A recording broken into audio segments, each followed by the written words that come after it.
تاکہ آپ کے ذہنوں میں اگر شکوک ہوں تو وہ نکل جائیں.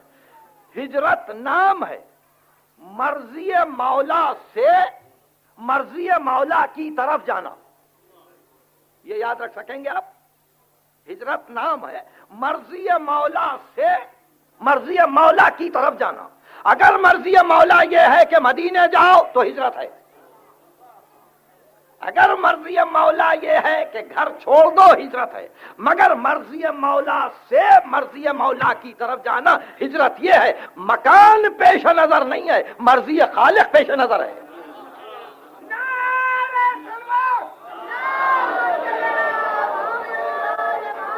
تو اس جملے کو پھر یاد رکھیے، مرضی مولا سے مرضی مولا کی طرف جانا ہجرت ہے.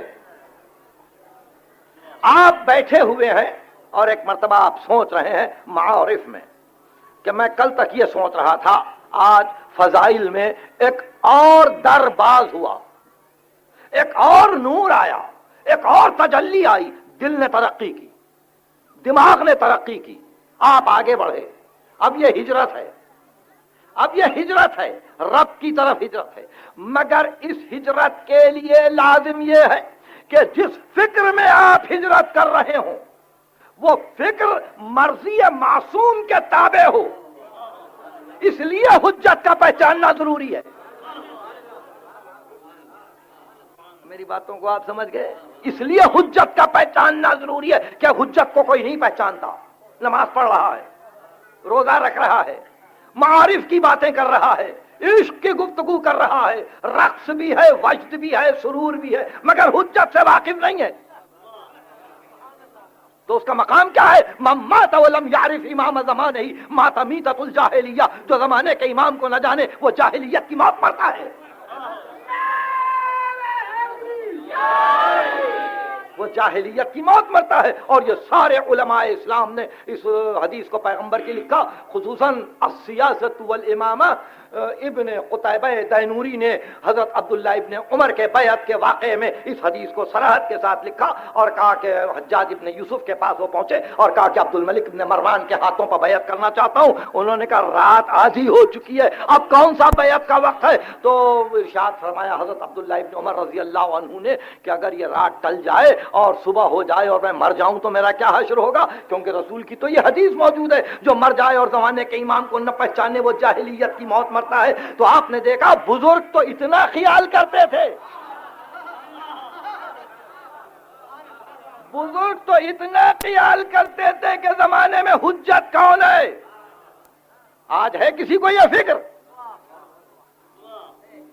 اور اگر نہیں ہے تو افکار و اعمال میں مسلسل سیر و حرکت کہ روزانہ ایک فکر جدید سے اسلام مانوس ہو رہا ہے، روزانہ ایک مصنف ایک نئی فکر کے ساتھ ایک کتاب کو لا رہا ہے. اگر حجت کے زیر سایہ یہ فکر ہے تو ہجرت ہے.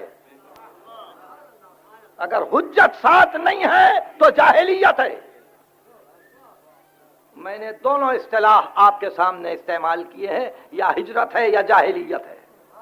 امیر المومنین کہتے ہیں ہجرت کا لفظ تو واقعی نہیں ہوتا جب تک کہ حجت کی معرفت نہ ہو، جب تک کہ نہ پہچانے کہ سرپر کون ہے، سرپرست کون ہے، گائیڈ کون ہے، رہبر کون ہے، راستہ کون بتا رہا ہے، لیڈ کون دے رہا ہے، کون کنٹرول کر رہا ہے نماز کو، روزے کو، حج کو، زکات کو، جہاد کو. اگر کنٹرولنگ اتھارٹی نہیں ہے ہر عمل بیکار ہے. آپ سمجھ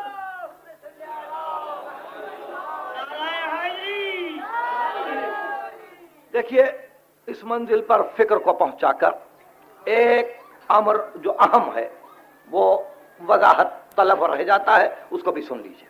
اور وہ یہ کہ ابھی جیسا کہ کہا گیا تھا کہ ہر آن ہجرت ہے مسلمان کے لیے، ہر آن ہجرت، بہتر فکر سے بہترین فکر کی طرف جانا، کمتر ایمان سے برتر ایمان کی طرف جانا، معارف و حقائق میں آگے بڑھتے چلے جانا، بشرطے کہ کسی کے ذل رحمت میں ہو، بشرطے کہ کسی کے سایہ اثر و نفوذ میں ہو. تو وہ ہر آن فکر کی حرکت ہجرت ہے.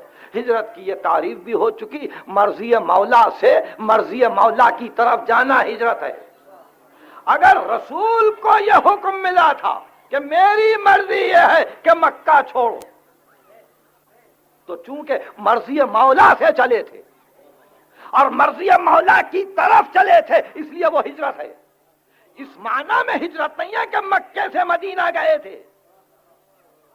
دیکھیے بہت غور سے سنیے، رسول نے بہت سفر کیے ہیں، یعنی قبل از نبوت رسول جنوب عرب تک آئے ہیں، اور تاریخ اسلام نے تو یہ کہا ہے کارواں ہائے تجارت کو لے کر دور دور جاتے تھے، کہ ہر سفر ہجرت ہے۔ نبوت سے پہلے بہت سے سفر کیے، نہیں نبوت کے بعد بھی یمامہ گئے، تکلیف اٹھا کے آئے، ہجرت نہیں ہے۔ نبی ہو جانے کے بعد بھی یمامہ گئے تھے، ہجرت ثابت نہیں ہے۔ ہجرت مرضی مولا سے مرضی مولا کی طرف جانا، حکم ملا چلو، ہجرت شروع ہوئی، حکم ملا رکو، ہجرت ختم ہوئی۔ تو اب اسلام میں ہجرت نام رہ گیا صرف دو مقامات کا، مکہ اور مدینہ۔